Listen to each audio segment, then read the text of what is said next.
Hi, I'm Patty Lyons and welcome to Patty's Knitting Bag of Tricks. I'm a knitwear designer and knitting teacher, and I spend my time traveling around the country teaching thousands of knitters. And over the years, I've developed, accumulated, and kind of collected all sorts of fantastic tricks to make my knitting easier and more attractive.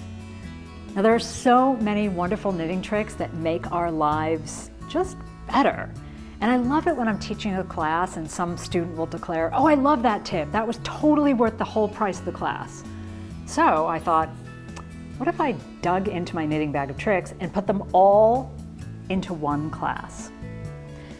So from how to get a really elastic cast on, to neatening our knitting edge, finding easier ways to do increases and decreases, or how to avoid that gap at the end of a bind off, this two-part class is chock full of all my favorite knitting tricks.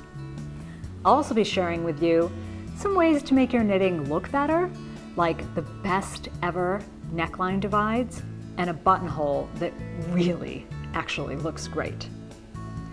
We'll also be busting a few knitting myths and doing a little digging into the whys of our knitting.